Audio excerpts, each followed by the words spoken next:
Bienvenue à toutes et à tous à cette conférence organisée par le CRIFPE, le Centre de recherche interuniversitaire de la profession de la formation et de la profession enseignante. Je me présente David Lefrançois, membre du CRIFPE depuis plusieurs années, professeur à l'UQO en sciences de l'éducation. Mais aujourd'hui, nous avons la chance de recevoir Francis Dupuy-Déry, euh, qui est professeur en Sciences Po à l'UQAM, avec une longue expérience, feuille de route. Il s'intéresse à l'anarchisme, aux mouvements sociaux, aux grèves étudiantes, à la brutalité, le profilage policier. Et comme vous l'avez constaté, il a en 2022 publié un ouvrage titré Panique à l'université, rectitude politique, woke et autres menaces imaginaires. Aujourd'hui, la conférence sera en lien avec cet ouvrage. Je vous invite, après la conférence, à poser vos questions à Francis, après 35 ou 40 minutes. D'accord, pour cela, Francis? Donc, vous pourrez poser vos questions dans questions et réponses, Q et R, là, en bas de votre écran, et je pourrai relayer les questions oralement à Francis. Alors, je te cède la parole, Francis. Merci beaucoup. Merci d'être là. Je vais vous partager un PowerPoint qui, comme plusieurs PowerPoint, est trop chargé et trop long. Donc, vous verrez là au fur et à mesure que la discussion avance, il y a quelques diapos que je vais passer un peu rapidement. Donc, j'espère que tout ça fonctionne.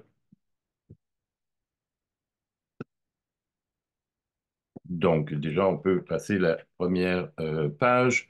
Donc, je vous remercie beaucoup d'être là. Donc, comme David vient de le dire, il y a 2 ans maintenant, j'ai publié un petit livre qui s'appelle Panique à l'université, rectitude politique, woke et autres menaces imaginaires. C'est en grande partie sur cela que se basera mon intervention aujourd'hui.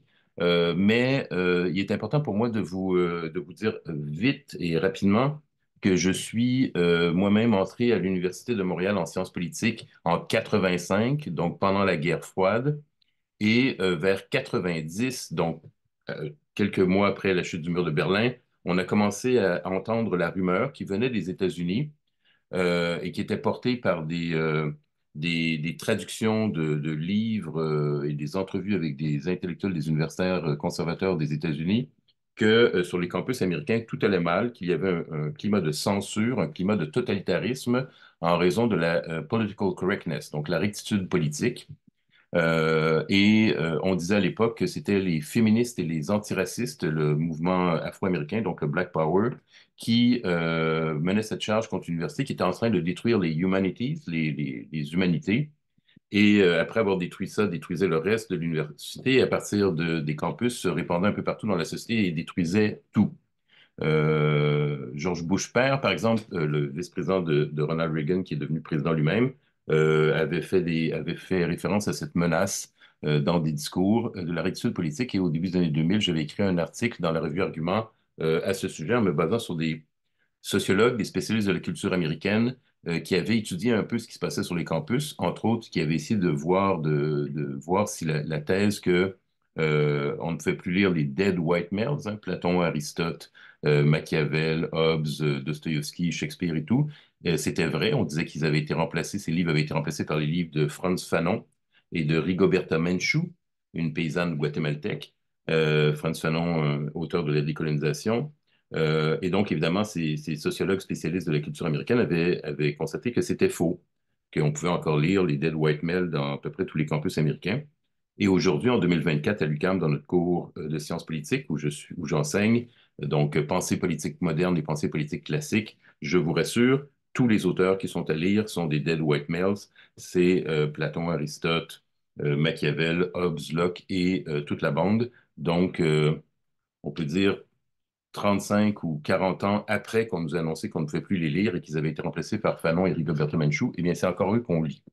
Donc, avec cette courte introduction, vous comprendrez en fait que vous comprendrez un peu mon désarroi quand en fait j'ai commencé à entendre le même discours se répéter, mais cette fois-ci, l'expression political correctness avait été remplacée par le mot woke. Et donc, c'est quand le mot woke est arrivé en français dans nos médias que je me suis lancé là, dans l'écriture de ce livre. Et donc, j'ai presque un peu la même démarche, c'est-à-dire de comparer les propos alarmistes et catastrophistes avec la réalité générale hein, sur les campus, au-delà de quelques situations spécifiques. Je vous rappelle qu'au Québec, on a environ 33 000 professeurs d'université. Aux États-Unis, ils sont 1,5 million de professeurs d'université. Donc, c'est comme si toute l'île de Montréal n'était peuplée que de professeurs d'université. Et donc, évidemment, il y a des situations où des professeurs sont mis à pied, où il y a une conférence qui est annulée, un cours qui est chahuté, mais sur 1,5 million ou sur 33 000 collègues, qu'est-ce que ça représente exactement? Donc, une chose qui est importante de voir, c'est que l'université, donc l'enseignement postsecondaire, mais principalement l'université, est vraiment dans la cible de ce discours alarmiste.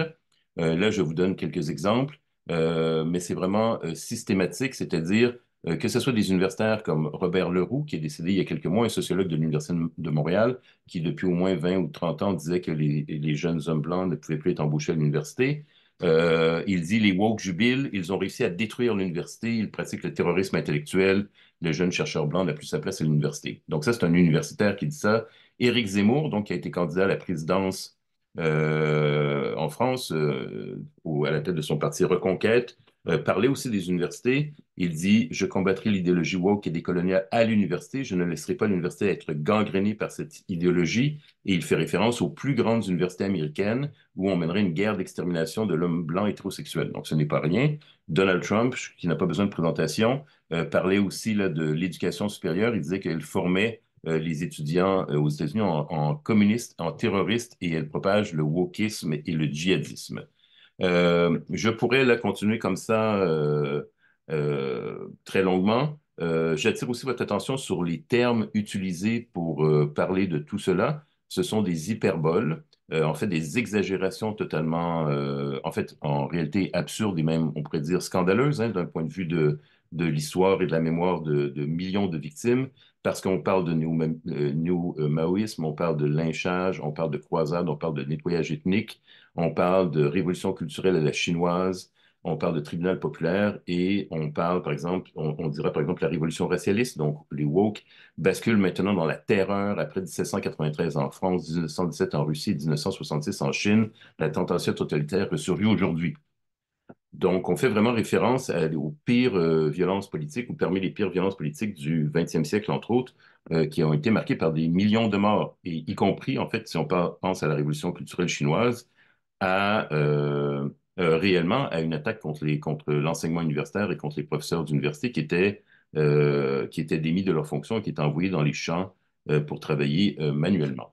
Donc, évidemment, c'est pas ce genre de vocabulaire, ce genre de référence, ce genre d'hyperbole devrait quand même nous intriguer, considérant que ce qui se passe, que la vie sur les campus, pour être tout à fait honnête avec vous, elle est plutôt paisible, calme, certains diront peut-être même parfois ennuyeuse, qu'il n'y a évidemment pas de guillotine, pas de mur défusillé, pas de fil de fer barbelé, pas de chambre d'exécution, pas de fosse commune là sur nos campus. Et pourtant, on nous dit nos campus sont dominés par les féministes, que ce soit les étudiantes ou les professeurs d'ailleurs, ou les minorités de genre et sexuelles, par les groupes antiracistes.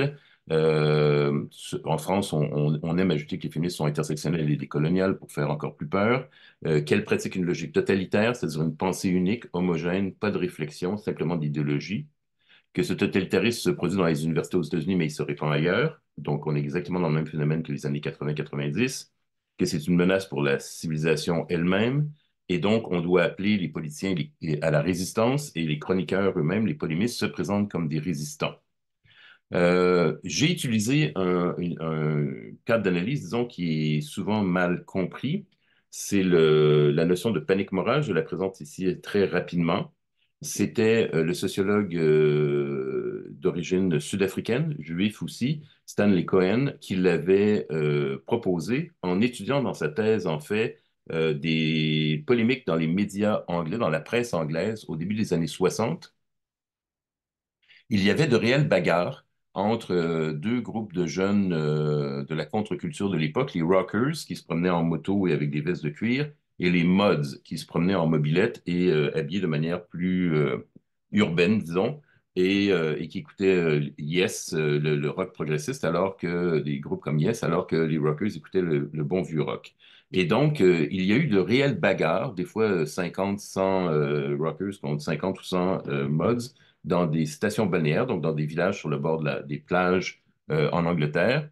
Et ce qui intéresse Stanley Cohen, ce n'est pas les bagarres elles-mêmes, elles ont bien eu lieu, mais c'est en fait c'est la couverture médiatique. Et il dit, on est face à la construction, la fabrication d'une panique morale par les médias sensationnalistes quand on prend quelques événements qui sont finalement relativement anecdotiques et qui n'ont pas de gros impacts sur l'ensemble de la société et qu'on les présente comme une catastrophe nationale, une menace nationale avec des titres et des photos et des montages sensationnalistes et alarmistes et que la couverture est totalement disproportionnée, c'est-à-dire qu'on va avoir une répétition d'éditoriaux, de chroniques alarmistes, de photos sensationnalistes, on va en parler en première page, on va en parler à répétition. Et donc, en fait, il parlait de panique morale. Pourquoi morale? Parce qu'en fait, c'est l'enjeu des valeurs. Et donc, en fait, les batailles, les rockers et les mods de l'époque, disait-on, menaçaient les bonnes mœurs et les bonnes valeurs anglaises, menaçaient l'ensemble de la société de d'éclatement. Évidemment, aujourd'hui, c'est la question de la valeur fondamentale qui est la valeur de la liberté d'expression, la valeur de la liberté académique, hein, la liberté universitaire, qui serait menacée par les woke. C'est encore cette question de la valeur qu'on retrouve dans la bouche de François Legault quand il expliquait aux journalistes qu'un woke, c'est quelqu'un qui veut nous faire sentir coupables de défendre la nation québécoise et de défendre ses valeurs. Donc, c'est encore la question des valeurs, d'où l'idée de panique morale. Pierre Poilievre, lui aussi va, pardon, Pierre Poilievre, lui aussi, donc, va faire référence à la question des valeurs, ou en tout cas du gros bon sens, évidemment. Là, je donne l'exemple des caribous, hein. Donc, c'est pas l'université. Le décret, c'est un décret wokiste et extrême pour protéger les caribous. C'est du wokisme de ne pas avoir le gros bon sens. Et donc, on en appelle à l'autorité, comme dans les années 60 pour neutraliser les rockers et les mods, des experts, la police, des politiques. Et au Québec, François Legault a mis sur pied une commission sur la liberté académique qui a donné lieu à une loi en 2022 ou 2023 là, sur la liberté académique qui a été imposée à toutes les universités. Donc, c'est ça une panique morale. Donc, c'est principalement en référence aux médias, au discours médiatique. Donc, j'accélère un peu. En termes médiatiques, donc, on a bien vu que des chroniqueurs, des polémistes en France, mais là, je parle du Québec aussi, d'ailleurs, de façon ironique et paradoxale, dont certains prétendent défendre la langue française, ont importé de l'anglais le mot woke sans le traduire, alors qu'on a évidemment en français le mot éveil ou éveillé, qui a exactement le double sens qu'en anglais, hein. On peut être éveillé physiologiquement ou endormi. Mais aussi c'est l'idée d'éveiller les consciences. Tous les mouvements sociaux, tous les mouvements philosophiques, tous les partis politiques essayent d'éveiller la conscience du public à sa cause. Même en philosophie, c'est pour cela qu'on parle du mouvement des Lumières. Les Lumières, c'était pour éveiller l'esprit, éveiller l'intelligence et la sortir de l'obscurité des préjugés religieux. Du côté des antiféministes, des masculinistes, ils ont repris l'image de la Red Pill, donc cette idée du film de Matrix qu'on vit dans un monde factice et tout à coup on s'éveille, on réalise quel est le vrai monde. Donc l'idée des woke, évidemment, qui vient ici de Black Lives Matter, hein, Stay woke, restons conscients des violences policières racistes. Ça a été repris par les adversaires, en fait, par des polémistes anti-woke, si on peut dire ça comme ça. alors qu'au Québec, personne ne se disait woke. Ils ont importé ce terme et évidemment, ils l'associent à plein de problèmes. Donc, c'est même une pathologie. Ici, le wokisme est une maladie mentale, c'est évidemment péjoratif, un totalitarisme, etc., etc.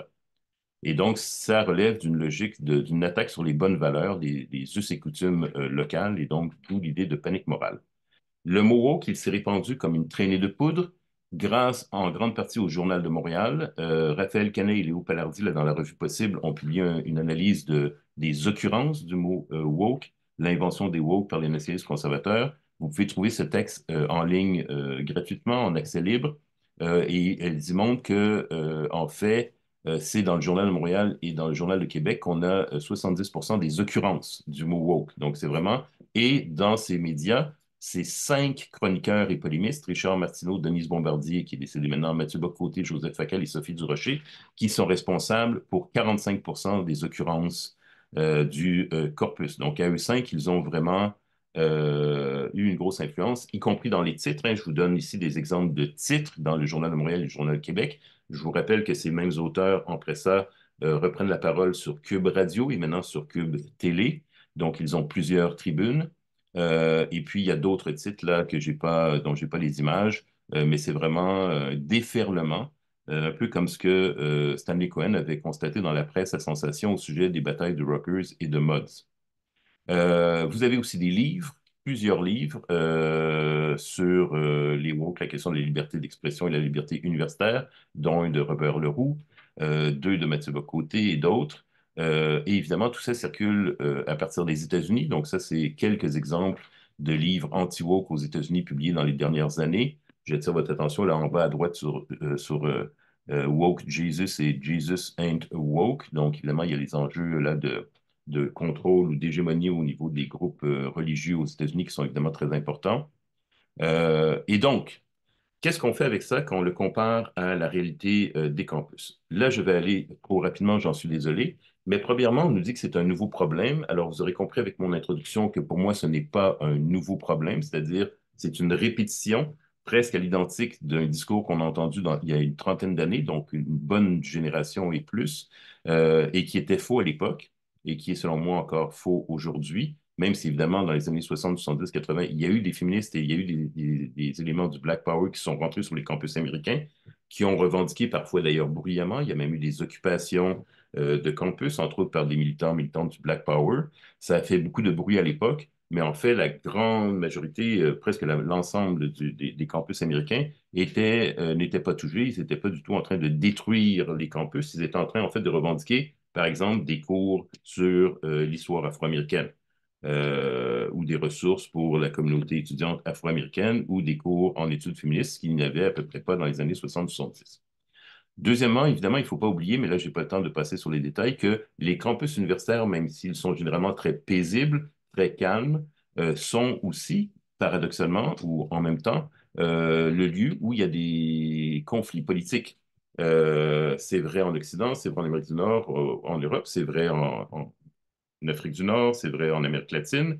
Euh, on va, que ce soit par des étudiants et étudiantes communistes, féministes, nationalistes, des républicains, des groupes religieux, les campus universitaires sont des lieux où il y a de la polémique, où il y a des conflits. Il y a même des expressions en français, des mots en français qui font directement référence à des conflits ou à des tensions sur les campus ou dans les écoles. Je prends le mot chahut, chahuté par exemple. Si vous allez voir le dictionnaire de l'Académie française, les exemples qu'on donne, c'est des élèves chahutent un professeur ou une classe a été chahutée. Donc, on est vraiment dans cette logique. Donc, il est évidemment faux de prétendre que les universités sont des lieux totalement apolitiques où on ne fait que réfléchir à la vérité, aux grands enjeux de la connaissance très calmement et de manière paisible, et que tout à coup, les féministes et les antiracistes débarquent et créent le chaos. Euh, Un autre problème avec ces discours, c'est en fait qu'ils nous présentent une vision totalement unidimensionnelle des universités. Donc, on a beaucoup parlé des universités aux États-Unis. Curieusement, tous les polémistes qui parlent des woke, des féministes et des antiracistes et des minorités de genre et sexuelles aux États-Unis sur les campus ne nous parlent jamais, jamais de tous les groupes et collectifs conservateurs qui sont sur les campus aux États-Unis. C'est tout à fait légal d'ailleurs. Je vous en donne quelques exemples. Il y a évidemment sur les campus aux États-Unis des comités du Parti républicain. Il y a des associations qui s'appellent Students for Trump, qui, je pense, ne sont pas très woke. Il y a des organisations sionistes. On fait même visiter les campus par des anciens militaires de l'armée israélienne. Il y a le Campus Freedom Alliance, il y a Young America's Foundation, il y a Students for Life America, of America. Donc ça, c'est un réseau étudiant anti-avortement qui dispose de revenus annuels de 12 millions de dollars pour former des comités étudiants anti-avortement sur les campus. Il y a Turning Point USA, qui a un budget de 28 millions de dollars, ça c'est sur leur relevé d'impôts là, qui sont accessibles en ligne, pour promouvoir des valeurs conservatrices sur les campus et produire une liste de professeurs radicaux. Donc ça, c'est des Campus Watch ou des listes comme ça qu'on retrouve sur les campus, c'est des listes de professeurs progressistes qui peuvent ensuite recevoir des messages haineux, des menaces de violence et de mort. Et on dénombre environ 69, en fait 70 rassemblements d'extrême droite et néo-nazis sur des campus aux États-Unis et une vague là, de menaces d'attaques à la bombe contre les collèges et les universités associés à la communauté afro-américaine. Et donc, de tout cela, très curieusement, pour ça, on parle de beaucoup d'événements et avec beaucoup de ressources. Vous n'entendez jamais parler de ça chez les polémistes qui s'inquiètent de la situation des campus américains, parce qu'ils préfèrent présenter une vision unidimensionnelle, donc une demi-vérité unidimensionnelle de ce qui se passe, et ils ne retiennent que les exemples qui confirment leur thèse. Ce qui m'amène à ma conclusion, c'est-à-dire que, en fait, il est intéressant pour évaluer si on est face à une panique morale, de voir est-ce que sur sur le sujet de la liberté universitaire, de la liberté d'expression, est-ce qu'on en parle de manière générale ou on n'en parle que quand ça confirme notre thèse? Et donc, dans les dernières semaines, dans les derniers mois, on a une situation tout à fait intéressante. On a eu des cas très importants de contraintes à la liberté académique ou à la liberté d'expression sur les campus dont les polémistes anti-woke n'ont pas du tout parlé. Je vous donne très rapidement quelques exemples. Donc, il y a eu, pour reprendre les termes de cancel culture, donc l'annulation de spécialistes québécoises du racisme, donc Liliane Rachidi, entre autres, on a annulé sa formation vidéo auprès du ministère de Santé et des Services sociaux du Québec en 2022 parce qu'elle parlait de racisme systémique. Et puis, vous avez sûrement entendu parler il y a quelques semaines de Denise Ely, donc, qui avait été nommée au conseil d'administration de l'INRS par la communauté universitaire, et la ministre de l'Éducation supérieure avait décidé de ne pas entériner ce choix sous prétexte qu'elle avait reçu un prix du collectif québécois contre l'islamophobie. Donc, de ces deux cas-là, qui sont de l'ingérence directe politique d'ailleurs. Les polémistes dont je vous parle, là, donc Richard Martineau, Joseph Facal, Mathieu Bocoté, les autres, n'ont pas du tout parlé. Un cas encore plus grave, le 18 juin 2023, une professeure, une collègue à l'Université de Waterloo enseignait son cours Philosophy of Gender, donc philosophie du genre. Un étudiant qui n'était pas inscrit à sa classe est rentré dans la classe, l'a attaqué au couteau, il l'a poignardé à plusieurs reprises, il a poignardé deux étudiants et étudiantes. Heureusement, tout le monde est en vie, mais il a été arrêté. Il est accusé présentement de terrorisme. Donc là, si on veut parler de censure, de totalitarisme et donner des exemples de la terreur, etc., vous avez une tentative d'assassinat là. Dans une classe, parce que la professeure enseigne philosophie du genre. Et combien de textes dans le Journal de Montréal à ce sujet? Des chroniques? Aucune, zéro. Ils en ont juste pas parlé. Et là, je termine vraiment avec ça. Depuis qu'on a l'offensive et la contre du Hamas et la contre-offensive d'Israël à Gaza, on a en fait des professeurs sur les campus américains et sur les campus canadiens qui ont été attaqués, qui ont été stigmatisés, qui ont été ciblés, qui ont été suspendus et nos polémistes de Québécois n'en parlent pas du tout. Je vous donne ici quelques exemples, dont à la fameuse Université d'Ottawa, en octobre 2023, le résident en médecine Yipeng Jie a été suspendu. Donc, on se rappelle d'un autre cas de suspension à l'Université d'Ottawa qui avait provoqué des dizaines et même plus d'une centaine de lettres ouvertes et de lettres d'opinion dans les journaux comme La Presse et Le Devoir. Là, dans ce cas-là, rien du tout pour ses commentaires pro-palestiniens sur les médias sociaux. Donc, la même université, le même exemple de suspension, mais évidemment, la cause est différente. En 2023, l'Université de Montréal a annulé une exposition sur Jérusalem organisée par une professeure palestinienne, Diala Hamza, et la Maison Palestine. Là aussi, aucune levée de bouclier. La sociologue, qui est par ailleurs juive, Leslie Wood, à l'Université de York, a été suspendue après un affichage là, sur des murs d'un magasin Indigo. Je pourrais vous expliquer pourquoi après. C'est lié avec la guerre à Gaza. Et elle est suspendue. Et là aussi, le Journal de Montréal n'en a pas parlé du tout.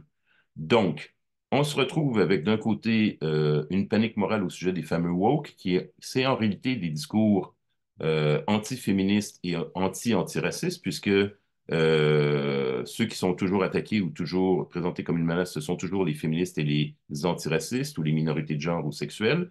Donc, c'est juste sur ces groupes c'est juste ces groupes qu'on cible et qu'on les présente comme représentant une force totalitaire et tentaculaire alors qu'ils sont minoritaires sur nos campus.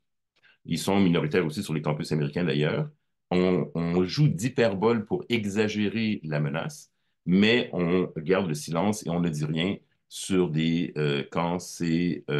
même si par ailleurs, je précise, là, depuis l'offensive du Hamas et la contre-offensive d'Israël, Joseph Facal, par exemple, au Journal de Montréal, a continué à écrire des textes contre les woke dans les universités, y compris à Harvard, mais à l'UQAM et à l'Université de Montréal. Et il a aussi écrit des textes sur le Hamas, mais pour le critiquer, évidemment, le traité d'islamo-gauchiste, mais sans parler des cas de suspension dont je viens de vous parler. Donc, j'arrête là-dessus. J'espère que je n'ai pas été trop long parce qu'avec mon partage d'écran, en fait, je vous avoue que je ne voyais plus l'heure.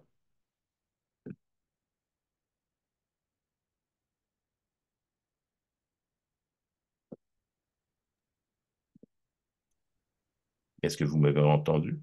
Merci, Francis, mais les fonctions ne répondaient plus. Donc, désolé. Alors, oui, nous avons plusieurs minutes pour la discussion. Euh, jusqu'à 13 heures. Je vous invite à utiliser la fonctionnalité questions et réponses. Il s'agit d'une icône, deux petites bulles en bas de votre écran. Donc, je pourrai relayer oralement les questions auprès de Francis. Alors, il y a une première question, Francis, un peu longue. Je vais la lire. Donc, j'ai lu votre livre avec beaucoup d'intérêt, bien que je constate que le discours médiatique est souvent très éloigné de la réalité que je vis en tant qu'étudiant, chercheur et chargé de cours. Ce discours a fait naître en moi une certaine crainte d'aborder des sujets plus sensibles en classe, effectivement. C'est une épée de Damoclès pour plusieurs. C'est moi qui viens d'ajouter cet élément, désolé. Comment pensez-vous qu'il soit préférable d'aborder des sujets qui pourraient ébranler et choquer les personnes étudiantes? Grosse question, Francis. Ben merci pour la question. Et là, évidemment, je ne vous vois pas, je ne vous connais pas, donc c'est un peu plus difficile d'avoir cette discussion ensemble, mais je présume que les gens qui assistent au séminaire là ici sont des personnes qui ont un lien avec l'enseignement, et qui soient étudiants, étudiantes, qui soient enseignants. Et donc là, sur cette question, vous comprendrez que je vais pas utiliser un joker, mais je vais commencer en disant, je n'ai pas toutes les réponses et il n'y a pas de solution parfaite et des situations de tension dans des classes, en situation d'enseignement. On peut en vivre de toutes sortes d'ailleurs. Des fois, on arrive à bien les gérer, si je peux dire ça comme ça. Des fois, c'est plus compliqué. Et moi, je n'ai pas de formation en plus en pédagogie. Je suis formé en sciences politiques. J'ai une formation en sciences politiques. En sciences politiques, on nous apprenait à compter les bombes atomiques là, dans les années 80. Donc, ça vous donne un peu mon niveau au niveau de la pédagogie, de la gestion de classe. Donc, ça, c'est mon premier commentaire. Et donc, si d'autres personnes veulent intervenir pour partager des réflexions ou donner des conseils ou donner leur avis là-dessus, évidemment, ça me semble tout à fait non seulement légitime, mais important et intéressant. Donc, à force de faire une longue introduction comme ça, je suis en train de perdre la question. Donc, qu'est-ce qu'on fait quand il y a des situations? Est-ce que ça va créer un malaise? Oui, absolument. Et c'est pour ça que j'utilise aussi la notion de panique morale de Stanley Cohen, parce que la panique dont Stanley Cohen parle, ça peut être une vraie panique. Donc, je reviens aux mods et aux rockers. Désolé de revenir à ce moment de l'histoire. Donc, en fait, ce que ça fait, si en fait, pendant des jours et des jours et des jours et des jours, la presse à sensation anglaise abreuve le public anglais d'articles et de textes et d'interventions absolument catastrophistes, alarmistes et inquiétantes sur les rockers et les mods, vous pouvez bien imaginer que quand vous en croisiez sur le trottoir à Londres, vous étiez sûr qu'ils allaient vous attaquer au couteau, qu'ils allaient vous éventrer, vous vider de votre argent pour aller s'acheter de la drogue ou je ne sais quoi. Donc, la panique, elle peut être mal fondée ou en grande partie, évidemment, exagérée. Le problème peut être en grande partie exagéré, mais ça ne veut pas dire que les gens n'ont pas peur. Et moi, je sais très bien que depuis des années, il est très difficile d'avoir des discussions entre collègues sans aborder ces questions-là de comment on fait avec des sujets sensibles. Surtout que moi, en plus, j'enseigne en partie en études féministes. Et c'est généralement dans ces champs, c'est généralement dans les cours qui abordent directement les enjeux du racisme ou qui abordent directement les enjeux des inégalités de genre, entre autres, que ces questions sont soulevées. Donc, moi, ma réponse, je n'ai pas de réponse précise, mais je vais quand même dire deux choses. Premièrement, j'ai été un peu surpris, mais ça faisait partie, je pense, de la construction de la panique morale, d'apprendre que tant de professeurs et de collègues au Québec voulaient absolument enseigner Pierre Vallière. Donc, Pierre Vallière, hein, je vous rappelle, son livre, c'est quand même, Pierre Vallière, sa position politique, c'était d'imposer l'indépendance du Québec et le socialisme par les armes. Donc, moi, je pensais que ça relevait plutôt du folklore aujourd'hui, mais tout à coup, en 2019-2020, on a entendu des dizaines et des dizaines de collègues qui semblaient absolument intéressés à enseigner Pierre Vallière. Moi, je pense qu'il y avait une sorte de bluff à ce sujet.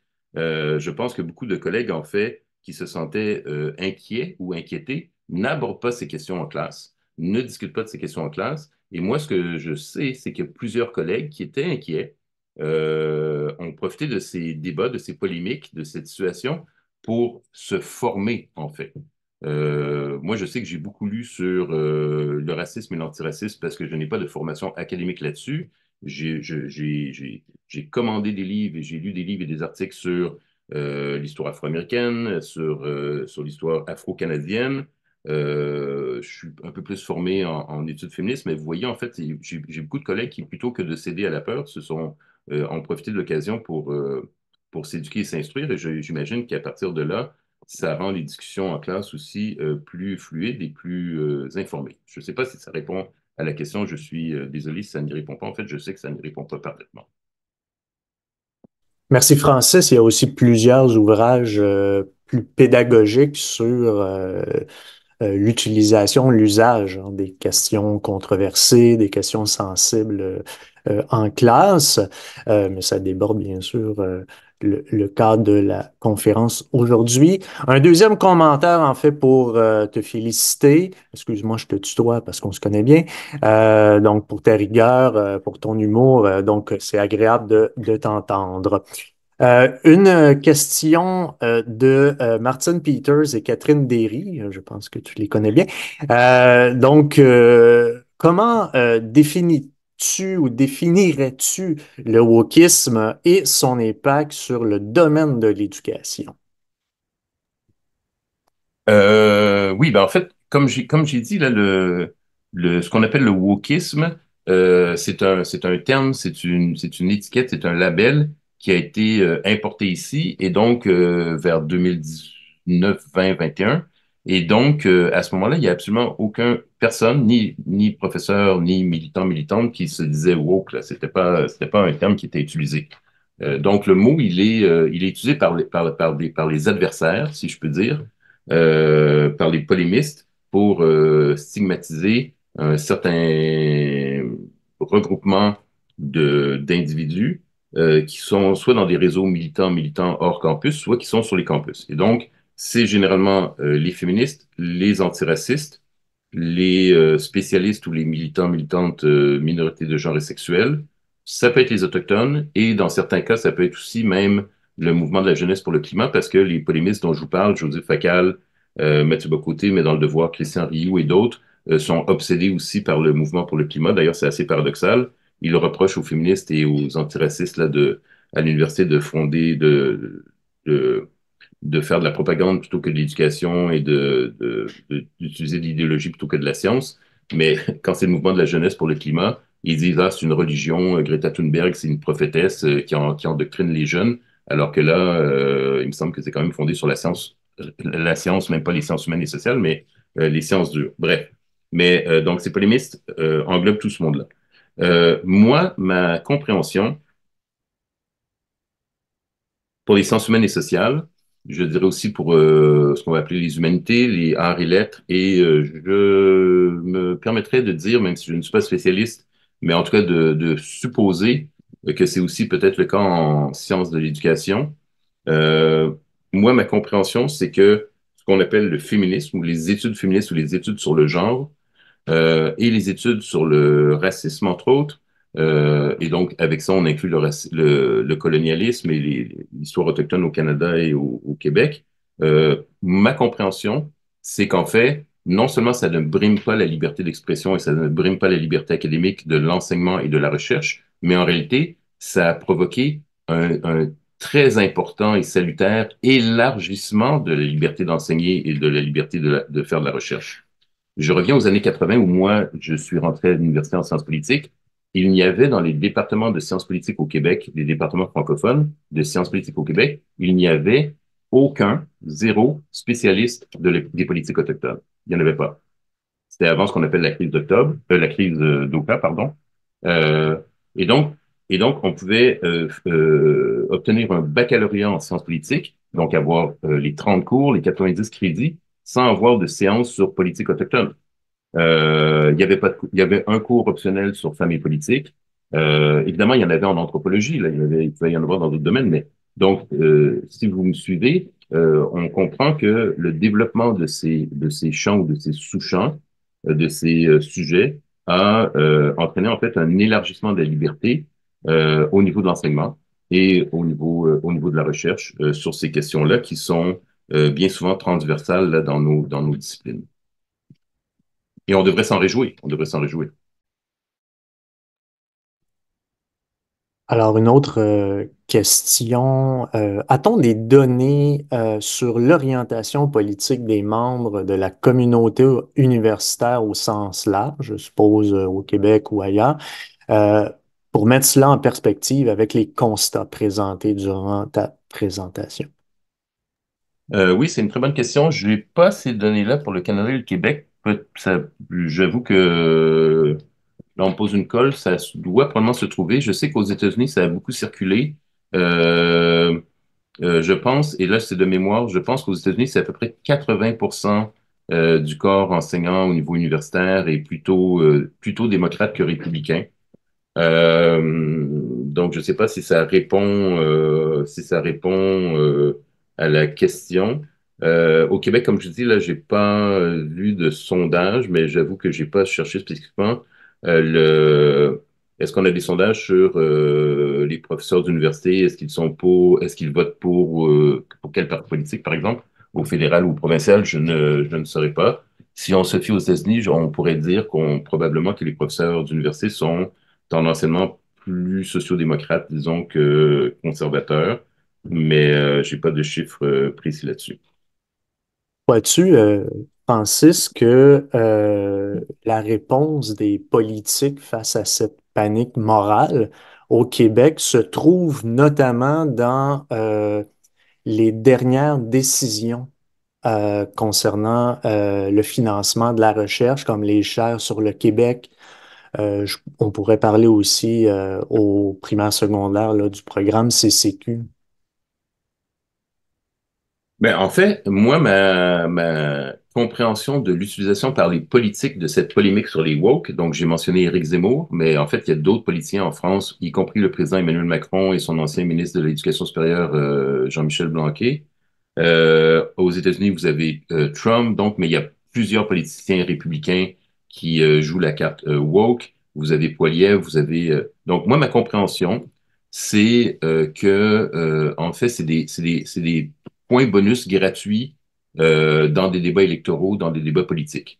Et je l'ai pas mentionné dans ma conclusion, mais moi, ma compréhension, c'est que plusieurs des polémistes qui parlent des problèmes à l'université, en fait, ont très peu de connaissances et ont très même peu d'intérêt sur ce qui se passe réellement à l'université. Ils utilisent l'université comme un épouvantail face à une population qui, en grande majorité, ne sait pas ce qui se passe sur les campus, et c'est correct.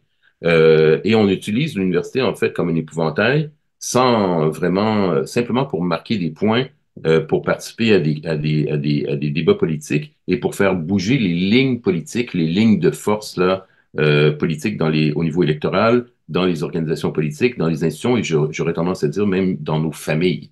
Et donc, tout le monde, en 1 ou 2 ans, tout le monde au Québec avait son opinion sur ce qui se passait sur les campus universitaires, alors qu'en fait, ils n'en savaient rien réellement, ils ne le savaient qu'à travers ces polémiques.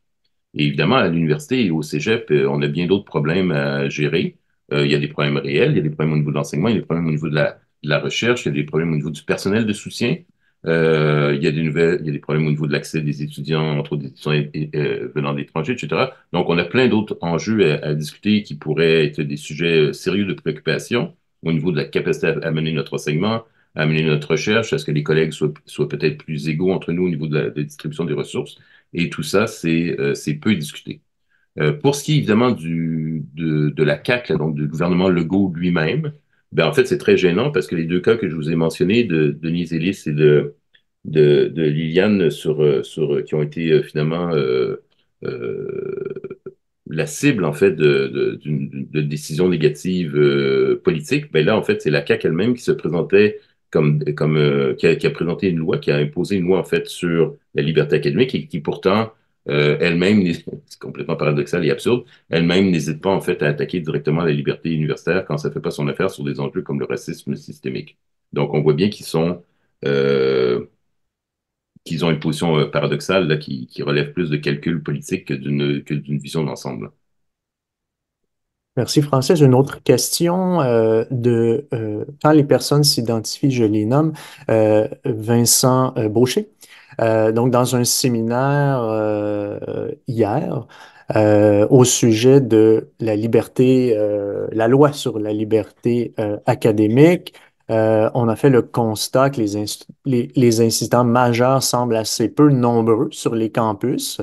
Mais surtout que les universités n'ont pas profité de la création des comités institutionnels pour faire l'éducation et la promotion de la liberté académique. Avez-vous une réflexion à ce sujet? Mais en fait, moi, j'ai vraiment hâte parce que chaque université, comme vous le savez sans doute, là, devait mettre sur pied un comité sur la liberté académique, un comité interne, institutionnel, non seulement pour recueillir les plaintes ou pour réfléchir à tout ça, mais aussi pour présenter un rapport à chaque année. Et donc, moi, j'ai bien hâte de voir les rapports annuels des différentes universités par rapport à ça, pour voir en fait de quoi on parle réellement, s'il y a vraiment des enjeux. Mais effectivement, les enjeux, et je rappelle là, on est environ 33 000 profs d'université au Québec. Et quand la commission sur la liberté académique, là, dirigée par Alexandre Cloutier, avait été mise sur pied, ils ont produit un rapport. Et dans le rapport, évidemment, il y a des annexes avec des cas. Ils ont retrouvé des cas dans les médias et c'est ça les cas dont ils parlent. Mais en disant, en fait, on a combien de professeurs au Québec qui ont été mis à pied, qui ont perdu leur emploi pour des questions liées à féminisme, antiféminisme ou racisme ou antiracisme. Sur 33 000, on en a eu zéro. Il n'y en a aucun. Il n'y en a pas. Euh, et, euh, et en réalité, surtout au Québec avec les universités publiques, notre convention collective protège notre liberté académique et notre liberté d'expression plus que, je pense, la très, très, très grande majorité des emplois, là. Bien plus que les fonctionnaires, si vous êtes dans l'armée, évidemment, ou dans la police, même si vous êtes membre d'un parti, même si vous êtes député, hein, la ligne de parti, les politiciens ont moins de liberté d'expression que nous. Dans le privé, évidemment, si vous travaillez pour une banque, si vous travaillez... Donc, nous, les professeurs d'université, en fait, on a une liberté d'expression et une liberté de travail même qui est extraordinaire, si je pourrais dire, si on la compare à d'autres. Je suis désolé, je n'ai peut-être pas répondu exactement à la question là, sur la discussion du séminaire, je m'en excuse.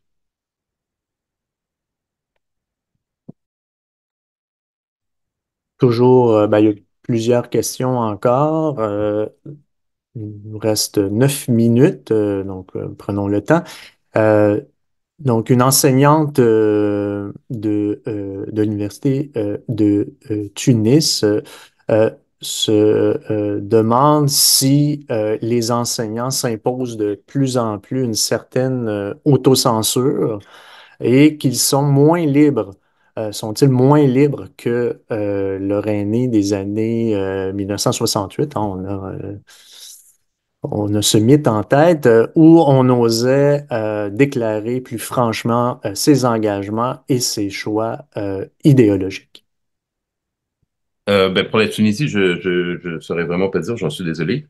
Mais quand la commission là, sur la liberté académique a fait un sondage, on est arrivé, je pense, c'est de mémoire, là, je m'excuse, mais je pense que c'est 60% des répondants, répondantes, donc des profs d'université, qui disaient qu'ils s'auto-censuraient en classe. Euh, C'est une drôle de question quand on y pense sérieusement, et c'est un drôle de résultat parce que moi, je pensais que 100% des professeurs d'université s'auto-censuraient minimalement en classe. Et en fait, on s'auto-censure dans la vie en général. Donc, c'est une question un peu bizarre.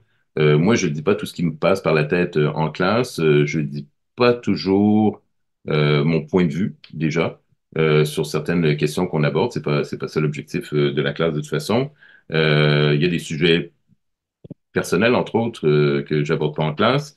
Et des fois, il y a des questions que je dévie, pas pour des raisons de censure, mais simplement parce que la salle de classe, c'est pas un endroit où, bref, j'imagine que vous comprenez ce que je veux dire. Donc, en répondant à la question, est-ce que vous en auto-censurez en classe, je pense qu'on devrait répondre à 100% oui des fois. Mais là, sur les sujets, moi, à part des sondages comme ça, c'est très difficile de savoir plus ou moins.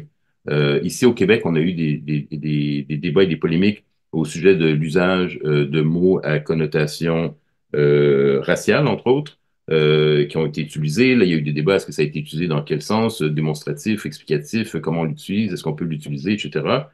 Euh, Moi, je parle de mon cas à moi. Moi, j'enseigne un cours de 14 séances sur l'antiféminisme avec PowerPoint. Et dans ce cours, en fait, il y a à chaque séance, euh, il y a à chaque séance des propos misogynes, des propos sexistes, des auteurs qu'on étudie ou des situations qu'on étudie, mais aussi racistes, lesbophobes, homophobes, etc. Et moi, j'ai pas modifié mes PowerPoint là, après les polémiques qu'on a eues. Les étudiants et étudiantes, c'est ce qu'ils voient. Ils doivent même faire des analyses de textes, dont des textes sur l'antiféminisme d'Éric Zemmour. Donc là, ils lisent un auteur et un texte qui est violemment misogyne, violemment homophobe et explicitement xénophobe et islamophobe. Et ils doivent analyser ces propos.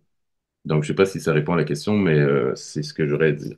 Je note là dans le chat que quelqu'un mentionne là, que les 33 000 profs auxquels je fais référence, en fait, ça inclut les chargés de cours qui sont plus vulnérables. Vous avez tout à fait raison de mentionner là, la vulnérabilité des chargés de cours. C'est tout à fait vrai. Je suis bien conscient de ça.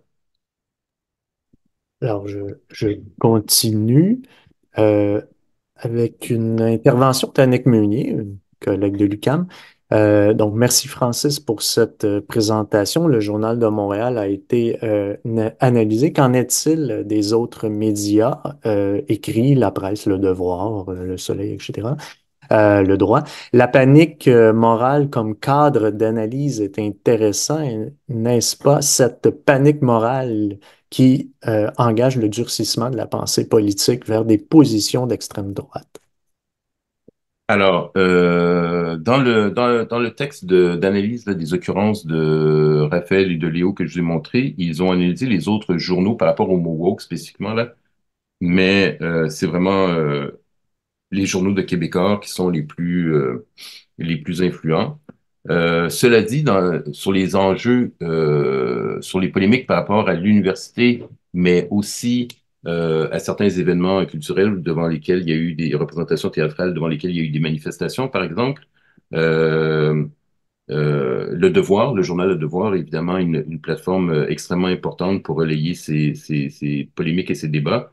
Et suite à l'affaire à l'Université d'Ottawa, là, avec le mot en haine, donc, qui était justement une chargée de cours qui avait été suspendue par la direction sans être entendue, qui après ça a été défendue par son syndicat et qui a eu une entente là, il y a quelques mois, confidentielle, il y a quelques mois, j'espère pour elle qu'elle a eu des dédommagements. C'est ce qu'on imagine. Donc là, je viens de perdre, ma phrase était évidemment trop longue et là, j'ai complètement oublié ce que j'allais dire. Ah oui, c'est ça. Mon collègue Vincent Romani, qui a bien suivi cette affaire, lui a compté les lettres, les textes d'opinion, donc chroniques éditoriaux et lettres ouvertes dans Le Devoir. Et c'était des dizaines et des dizaines, et parfois 2, 3 mois après, même s'il n'y avait pas d'événement nouveau, c'était simplement, on faisait juste répéter qu'on devait avoir le droit de dire tous les mots en classe et que la liberté universitaire était la plus importante de toutes. Et donc, oui, les autres médias peuvent aussi avoir des impacts sur ces débats. Par rapport à la ligne droite-gauche, comme vous le savez sans doute au Québec, il y a eu des auteurs ou des collègues qui s'identifient à gauche et à l'extrême gauche qui ont écrit des textes contre les woke aussi, hein. Je pense au professeur de cégep à la retraite Pierre Moutarde, qui est par ailleurs trotskiste. Je pense à Normand Baillargeon, qui s'associe encore aujourd'hui à l'anarcho-syndicalisme, Rachad Antonius et d'autres, donc, qui ont écrit des textes en disant que le wokisme menaçait la gauche et était aussi problématique d'un point de vue de la gauche. Donc, ça, c'est pour l'alignement politique. Mais évidemment, si vous regardez le positionnement politique des polémistes, évidemment, ça penche plutôt à droite, voire dans certains cas, comme Éric Zemmour, évidemment, à l'extrême droite. Ça, il n'y a pas de. C'est évident. Et dans ce sens-là, c'est un discours plutôt réactionnaire qui survient. Ça, c'est important. Là, il y a un élément de backlash qui survient aussi après une décennie dans nos sociétés de mouvements progressistes comme Idle No More, MeToo 1, MeToo 2, MeToo 3. Black Lives Matters 1, parce qu'il y a eu Michael Brown avant. euh, c'est pas possible, j'oublie celui qui est mort étouffé là, mais donc il y avait eu Ferguson avant George Floyd, donc Michael Brown avant George Floyd, donc Black Lives Matter. Il y a eu le mouvement pour la jeunesse, il y a eu les mouvements de revendication des droits pour les minorités de genre et sexuelles, et donc en fait les polémistes, disons, plus conservateurs à droite et à l'extrême droite, mais plus frileux sur ces questions-là aussi à gauche et à l'extrême gauche, ils ont 10 ans, en fait, de mouvements progressistes très importants. Là, on a eu les plus grandes manifestations de l'histoire du Canada au Québec, là, les mouvements pour la jeunesse, entre autres. Euh, et donc, je pense qu'il y en a certainement dans ce camp qui sont, euh, qui sont totalement exaspérés, en fait. C'est pas pour rien qu'ils cherchent des marteaux pour taper. Et le mot woke, c'en est un. Alors, il nous reste peu de temps. Je vois trois questions. Francis, je vais te demander un On peut les prendre, exercice. on peut les prendre en vrac et puis j'essaie de Oui, répondre à tout ça exactement. en Je vais te 30 demander secondes. un exercice de mémoire. Donc, la première question, ben, en fait, la Xème question, mais celle qu'il me reste, euh, concerne, en fait, je vais prendre juste un bout là. Au bout d'un certain moment, la panique morale, en fait, tombe ou la poussière retombe. Est-ce qu'il y a une durée de ces paniques avant qu'elle s'essouffle, qu'elle s'effondre sur elle-même, là, un peu comme une supernova? Donc, à moins qu'il reste toujours un morceau du serpent de mer. Donc, il y a cet aspect aussi de temporalité. Est-ce que ça dure dans le temps? On prend les deux autres? Ah oui, oui, c'est vrai. Donc, comment travailler à devenir un environnement universitaire plus inclusif en évitant les écueils de se faire taxer de wokisme ou autre. Donc, par où prendre le problème? Donc, une autre intervention qui est un commentaire. Donc, dernière question. Selon une recherche menée par Hétérodoxe Academy sur 3 ans, 63,5% des étudiants en 2021 rapportent ne pas se sentir à l'aise de dire ce qu'ils pensent vraiment sur leur campus universitaire. Alors, comment proposez-vous de favoriser un climat de saine délibération à l'université dans l'ensemble de nos institutions scolaires? Donc, peut-être les deux questions se recoupent. Merci beaucoup. Donc, première question sur les paniques morales disparaissent comme elles sont apparues. C'est un bon point. C'est un point amené par Stanley Cohen et les personnes qui ont repris, là, il y a Stuart Hall et d'autres, entre autres. Là. Stuart Hall, entre autres, avait aussi réussi la notion de panique morale pour voir comment les politiques, justement, récupèrent tout ça, ou peuvent même en créer. Mais oui, effectivement, d'habitude, c'est quelque chose qui retombe. Donc, ça peut durer 1, 2, 3 ans, et puis à un moment donné, on l'oublie. Là, évidemment, je reviens à mes polémistes, là, évidemment, ils ont gardé l'œil, hein, donc le moindre événement sur un campus américain va être rapporté, mais on pourrait imaginer que ça retombe. On peut imaginer aussi que le mot woke devienne moins important. Hein. Il y a dans les semaines avant qu'ils commencent à utiliser le mot woke, ils utilisaient l'expression Social Justice Warriors. Peut-être que vous vous rappelez de ça. Il y avait même un acronyme, c'était JSW. Donc, et il utilisait SJW, pardon, et il l'utilisait aussi en anglais, les Social Justice Warriors, dans des textes en français. Donc, vous voyez, puis il y avait, en France, on utilisait l'islamo-gauchiste. Bon, bref, il y avait d'autres termes aussi qui circulaient, mais qui disparaissent et qui sont remplacés par d'autres. Cela dit, je pense qu'une chose qui reste plutôt constante, c'est que dans nos sociétés, entre autres, je pense au Québec, en partie aux États-Unis, et d'une certaine manière, pour certains en France aussi, l'université est un lieu qu'on peut facilement attaquer dans une perspective populiste, c'est-à-dire faire croire qu'à l'université, les gens sont déconnectés du peuple, les gens sont évidemment subventionnés à faire des choses ou à dire des choses ou à mener des enseignements ou des recherches qui sont totalement déconnectés du peuple. C'est une clique élitiste qui s'auto-génère. Et donc ça, ce type de discours anti-universitaire à des fins populistes, lui, je dirais, c'est une sorte de master frame, là. C'est-à-dire c'est un cadrage général dans les discours politiques de polémistes. Et évidemment, c'est pas anodin. Je pense que les attaques viennent principalement pas seulement de la droite ou de l'extrême droite, mais des médias qui sont des médias à connotation populiste et qui sont des médias qui sont la propriété des plus grandes fortunes des pays. Donc, au Québec, c'est Pierre-Carl Péladeau qui est le propriétaire de Québécois. C'est un des 10 hommes québécois les plus riches du Québec. En France, c'est CNews, entre autres. C'est la propriété de Vincent Bolloré, qui est un des 10 hommes les plus riches en France. Et aux États-Unis, c'est la famille Murdoch qui possède Fox News. Donc, ces médias qui attaquent l'université et qui attaquent les woke et les woke à l'université, c'est des médias dont le public, en termes commercial, n'est pas un public universitaire. Et donc, en fait, on attaque l'université, mais de l'extérieur de l'université par des gens qui, en fait, s'intéressent peu à l'université.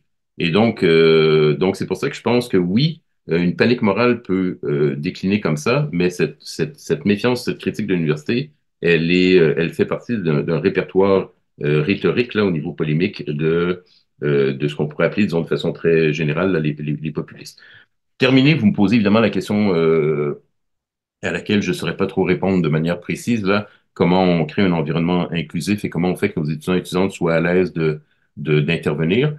Moi, j'ai pas vu, là, en fait, le pire, c'est que je pense que je l'ai vu passer, mais c'est plus dans ma tête, là, le sondage sur les 65% des étudiants qui se sentent pas à l'aise. J'aimerais ça comme retourner voir le sondage pour voir exactement quel genre de question a été posée, comment on a posé la question et s'il y a des sous-questions, là. Euh, Parce que dit comme ça, en fait, moi, je trouve que c'est pas beaucoup, en fait.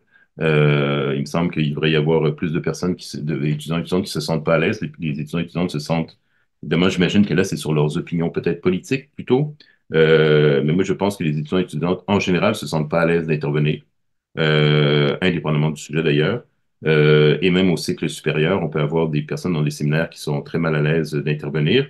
Et donc ça, je ne peux pas dire grand-chose d'autre que un peu des banalités, là, c'est-à-dire d'essayer d'avoir une attitude à l'écoute, inclusive, se rendre disponible aussi pour des discussions pendant la pause ou après ou à l'extérieur de la classe.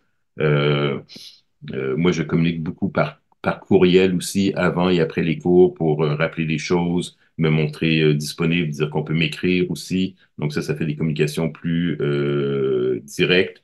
Euh, et puis, ça, c'est plus difficile, hein. Et comme je disais au début, je pense à une des premières questions, c'est on est face à des situations des fois compliquées et on dit, mais on rate notre coup. On arrive le soir à l'appartement ou à la maison, on dit, ah, c'est pas comme ça que j'aurais dû réagir.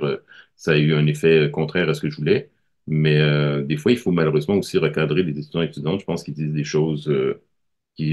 choses, des fois de manière de bonne foi, mais déplacées ou inacceptables dans une discussion en classe à l'université.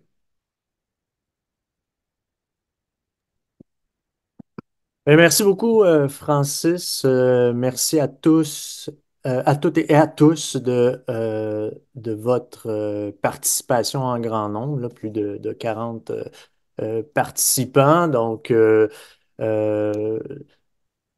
j'espère que vous aurez l'occasion de lire ou de parcourir l'ouvrage de Francis qui présente plusieurs autres données. Merci à toi, Francis, pour ton intervention. Ben, un grand merci, vraiment, ça m'a fait plaisir. Merci aussi aux personnes qui ont organisé l'événement. Et j'étais assez touché de voir qu'il y avait des personnes d'Algérie, de Tunisie. J'aurais bien aimé être là-bas pour avoir cette discussion. Oui, oui. Donc, c'est pas en 1 heure qu'on va régler la question. Alors, à bientôt lors d'une prochaine conférence organisée par le CRIFP. Merci, merci à vous. Bye bye.